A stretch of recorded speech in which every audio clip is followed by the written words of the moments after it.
For Goss, it's a year to remember. So much success, topped off by a career-defining win at the Milan-San Remo Classic. But second places at the World Championships and in a bunch of other big races has left the 25-year-old hungry for more success. He wants a Tour de France stage win and Olympic gold next year. It's going to be quite a bit of a balancing act to find out if we can come out and recover before the Olympics, but you know, they're two big goals and they come within 1 week of each other. But the new Green Edge rider is relieved he's already on his way to London, pre-selected in the team. One benefit is that I can train for the Olympics. I don't have to train to be selected for the Olympics, which is kind of a problem sometimes because you have to hit your form twice. And after a consistent 12 months plagued by injuries and illness, Richie Porte also has a big year ahead. I'm not sure my race program yet, but hopefully I'll ride the Tour, but also the Olympics next year. I'd like to put my hand up and try for the time trial there as well. The new Team Sky rider will have to outgun Cadel Evans and Michael Rogers for the spot. Both Porte and Goss are home, giving locals an idea of the pro cycling experience, taking them on a training run today, a lazy 95 kilometres. It's almost winter in south of France where I live, and it's actually warmer than it is here, but you know, you wouldn't swap it for anything. It's good to be home. Three-time winner and defending champion, Goss will go head-to-head against Porte in the Stan Shaker Cycling Classic in Launceston on Saturday night. Shelley Spencer, Win News. Coming off an 11-point win against Port Adelaide, the Lions are roaring, and it's a Tasmanian star of the future who'll be leading the charge. The club tipping Ryan Harwood is their next big thing. He's as clean as anybody in AFL footy, I believe, and he's a very good decision-maker in congestion. So we have high hopes for Rhino, and we believe that he'll be our midfield hardball getter when Black sort of hangs his boots up one day. And despite suffering a demoralising 75-point loss this time last year, the Lions say they've improved. We've got a brigade that we think that can match the Hawthorn. It's just making sure our pressure around the clearances to make sure they quick kick it, and then gives us a chance to win the ball back. But they'll have to silence Lance Franklin, who's expected to play despite a fitness test.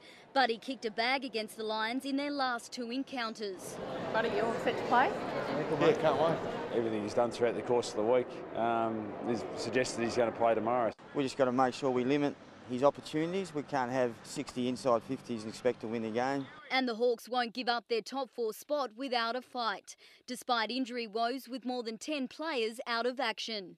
Although the Lions have a few stars of their own still sidelined, they'll look to veterans Jonathan Brown, Simon Black and Luke Power to step up. Small forward Todd Banfield returning from a hamstring should also improve the Lions' firepower. The game kicks off at 2 p.m. Shelley. Irwin Racing has something to smile about. Driver Alex Davison keen to get behind the wheel. It's not a problem getting used to it at all. Everything from, you know, the seat and the pedals and everything straight out of the other car, so it felt like home straight away when I hopped in. The old car was destroyed at the Gold Coast 600 Supercar event 10 days ago. The team have been working around the clock to have the car ready, and they say it will deliver when it's time to start racing. We haven't really done a lap in anger yet, but I think he's really excited and so are we. Meantime, while driving at speeds of up to 280 kilometres an hour is nothing for Mark Winterbottom, abseiling is a different story. Ford Performance Racing's #1 driver hung off a cliff at Launceston's Cataract Gorge today in preparation for this weekend's event. But tomorrow he'll be back on track, focused on the unique challenge Simmons Plains presents. Yeah, normally the hairpin sees quite a few people collecting each other, and that's because you know, fatigue, brakes, tyres, all these things come into play, so pretty tough circuit. But the 29-year-old says he's confident. I need to win races to get back in the championship, so I can be more aggressive than what the other drivers are, I guess, who are fighting at the top, and you know, car speed's very good. Shelley Spencer, Win News.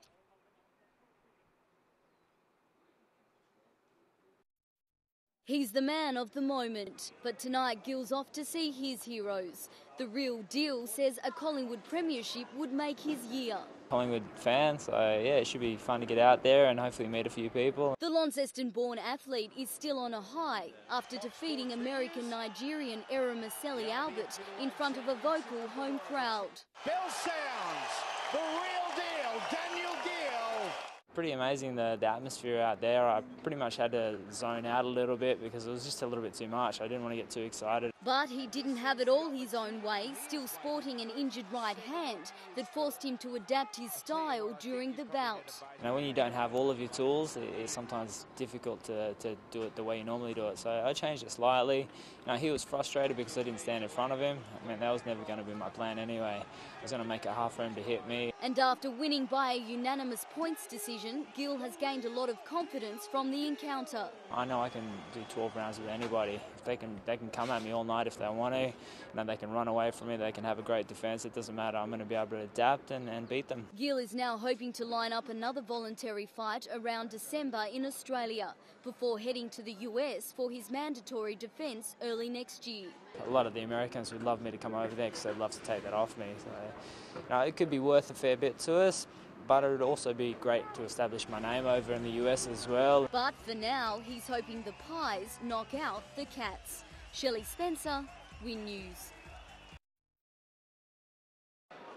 He grew up in northwest Tasmania and from humble beginnings became one of the greatest AFL footballers the game has seen. Mr. Magic with a ball. Affectionately known as Doc, his individual brilliance on the field built his reputation as a true champion. His life and times have been recorded in a book written by Northwest journalist and devoted St Kilda fan Peter Lyons. He was a remarkable ball handler. They still say that they haven't seen anything better in Victoria than Doc, and that's going back in the 1960s.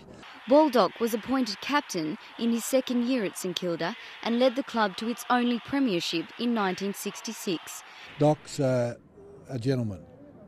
A gentleman off the field, was a bit of a bugger on the field, but great player, great guy.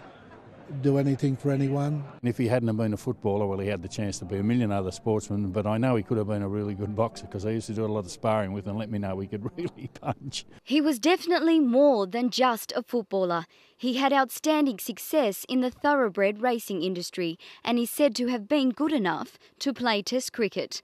Doc indulged his gentle side with a love of pigeon racing. He also had a successful political career as a cabinet minister in a number of portfolios. He could have been Premier of the state. Tonight we're here where it all started. He's a living legend when it comes to football. He's one of Tasmania's finest. And tonight we're here to celebrate the achievements of the incomparable Darryl Baldock, Mr Magic. Everything he touched turned to gold. And he lives on as Tasmania's golden gift to the state. Shelley Spencer, Win News. Jockey Jamie Mott didn't have it all his own way, but he definitely stamped his authority on the finish line. He had a length to spare on White Yard and GG's Black Flash. Fast Future coming, GG's Black Flash through on the inside, Fast Future out wide, Fast Future wins the cup. Fast Future's connections ecstatic. I was able to get on Dream Peddler's back and I had one come inside me and just pretty much cut me in half, sort of at the 400, and I thought my chances were gone, but to his credit, he dug deep and it was a good win. The owners have been patient with this horse, and Kerry Good is a bit of a legend over here. He's in the horse, and that's so it's very satisfying. He's had a lot of issues. He's had tendon problems and everything like that, so it's a great result. Fast Future paid $12.10 for the win, and the trifecta paid a whopping $19,000. And throughout the day, punters weren't holding back, spending over $1 million trying to pick a winner. Always bet on black. Most of the money's on the local horses, mainly Dream Peddler. Organised, because my partner from England told me to back that one. But only those who backed Fast Future will be laughing all the way to the bank. Shelley Spencer, Win News. For 120 Scottsdale mill workers and their families, it means an uncertain future. The mood around town was sombre. Workers went to the pub, some to drown their sorrows, some mad as hell. Devastated with what's happened, what's going to happen with the town, our futures. There's probably families out there that has bought bought houses and took mortgages on. And For those that worked at the Ozpine sawmill, which was closed 2 years ago, it's a case of deja vu, and all have the same concerns. Job prosperity in the region, so there'll be nothing else for anybody at the end of the day. Gunns can only buy the FEA mill with approval from the Australian Competition and Consumer Commission. If he goes ahead, some of the workers may get jobs at the Bell Bay facility. The Scottsdale closure will happen regardless whether Gunns secures the FEA mill. Gunns has assessed the softwood sawlog volume available to the Scottsdale mill and its cost operating structure as unviable in the short and long term. The Mayor says using the Scottsdale mill site for downstream processing may be an option for the future. We've got to be able to find jobs for these people, keep them here, because it's not only the jobs, it's the social fabric of the community. The government is looking to form a working group to help with ideas for future prospects in the northeast. The people here are looking for long-term solutions, not quick fixes. They've been through a lot in the last number of years with closures. The northeast people are resilient. They will survive this, but what they're going to need is not a hand out, but they need a hand up. And the government needs to ensure that that hand up is provided to them. The FEA mill site is nearby to where Gunns hopes to build a pulp mill. Shelley Spencer, Win News.